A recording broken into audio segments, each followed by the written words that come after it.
Good afternoon, everyone. Hope that you can hear me in the back. My name is Balazs Czencz. I work as compliance officer at Bitpanda. And I will talk about crypto at Crossroads because this is really a unique moment for the industry. And I will show you why. So crypto is in human years, in human terms, not even full yeared because in 2008, the Bitcoin white paper was published. This is where it all began. But why was it published? Because it was an answer to the crisis which started back then, the great financial crisis, which eroded the fundamental thing, in my opinion, the most important thing in investments and in finance, trust. And they started to search new ways how we can move away from centralized finance, where there are intermediaries, where there are the big players, towards something which is peer-to-peer, which can be more trusted. But it started, of course, during the years, during the young years, early years, and the adolescent years. It was a roller coaster for the industry. We call it the Wild West before the regulation, because there were, of course, in every new industry, there are old and new types of fraud which erode the trust. And in case of a new industry, it's more critical because it's gaining importance, and these hacks and frauds. For instance, there was a case when the keys were only held by the owner of the company which had the assets, and when he died, around 40 million was in dollars was lost. So it's also awkward. Or there were legal gray zones, lack of regulation. At the beginning, it was completely unregulated. No one really knew how it worked out. There were no regulation for futures, how to bring crypto or crypto proceeds from one country to the other. So it was a bit of a mess. Then there came the ICO boom, which showed that it starts getting more and more trust, more investors, but of course it was built on a very fragile trust. And there came some big frauds, some big scandal cases. I think you all remember, or some of you have heard on Terra Luna, you heard on FTX. These were shaking the industry. So for instance, the owner and founder of FTX, Sam Bankman-Fried, was nicknamed in the industry as Sam Bankman-Fraud because he almost collapsed the whole industry. And this brings us to where we are now, to MiCAR and DORA, which helps to bring about what Ed mentioned in his presentation, embed compliance into the operations. Yes, sorry. So MiCAR, why is it a game changer? Because before MiCAR, even we didn't have any regulation, or we had fragmented ones. And EU was really a front runner in this, a pioneer, because now there's one regulation where EU leads and EU shows the way, and as we heard, the other jurisdictions, for instance, the UAE, are not copying, but mainly using it as a good example.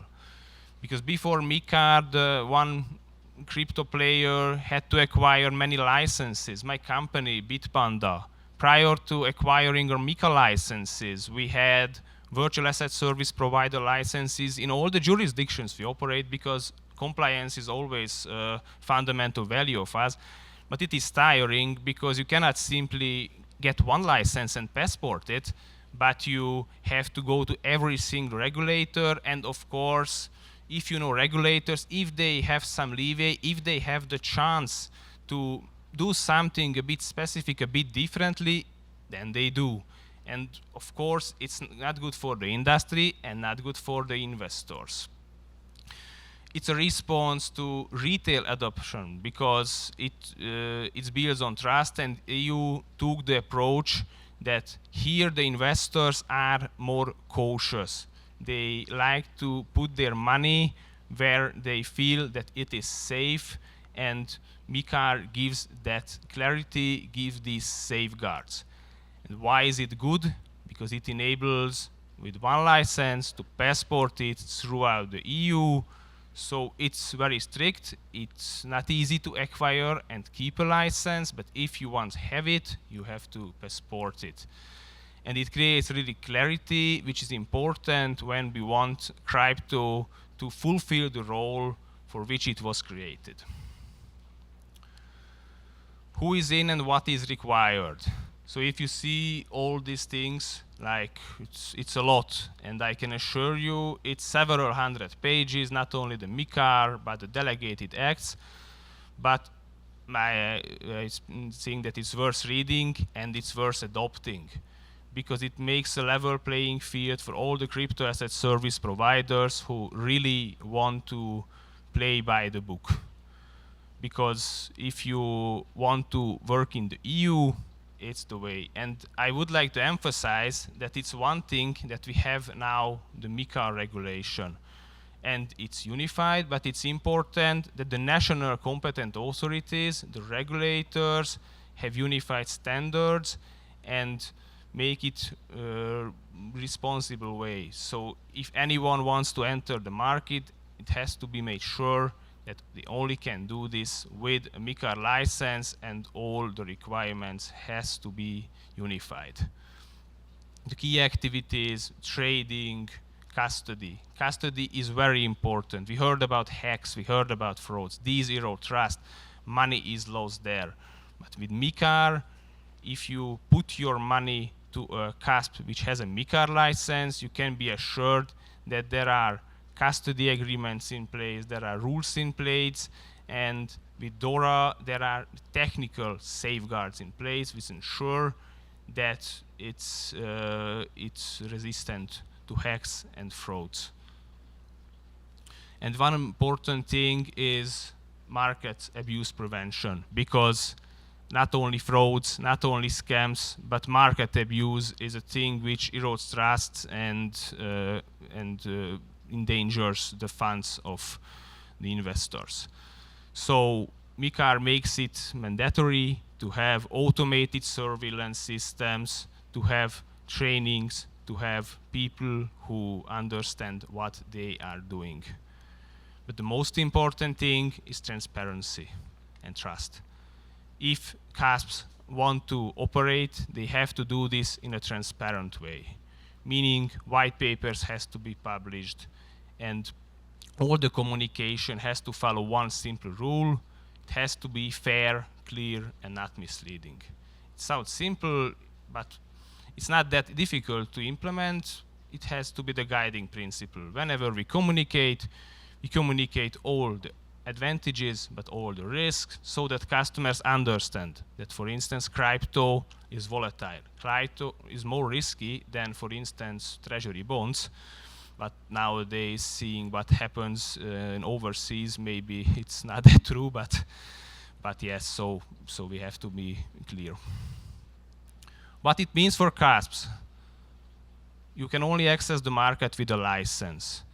The grandfathering rules of previous VESP licenses are for the maximum of 18 months, but believe me, with a CASP license, you can do more, and by the time it will be the only way to operate on the market.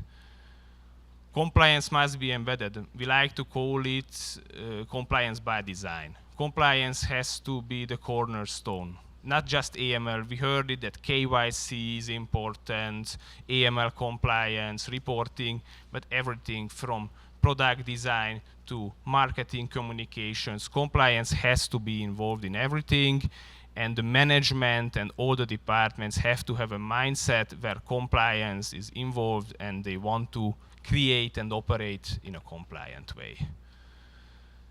Oversight means trust.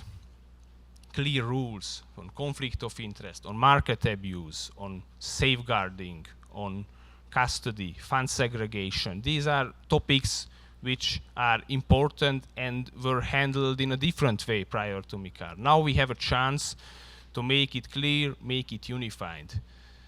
But the censure is always client protection, because similar to MiFID, the clear aim and the guiding principle of MiCAR is to serve the best interest of clients, and we can serve the best interest of clients when they can be assured that whenever they invest with a CASP, whenever they put their money, then they will be safe.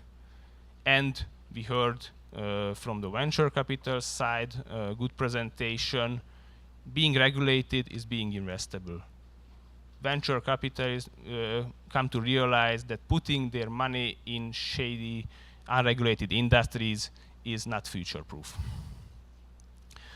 And short on our approach, so we try to be ahead of the curve. That's the reason we are early appliers for MiCA license, and early receivers of MiCA licenses. We have namely 3 in Austria, in Malta, and in Germany. In Austria, we are the first to receive. But regulatory commitment did not start with MiCA with us. It was always one of our DNA principles, because our founders and our employees understand that you can only be successful and we can only win Europe in case we are regulated, in case customers can trust us. And stronger compliance, greater trust, it's also the same. It goes without saying that we put great emphasis on compliance and internal rules. But another aspect is DORA. So MiCA says what CASPs can do and how they can do this, but DORA ensures that they do this in a way which is proof for cyber attacks and challenges in stress situations.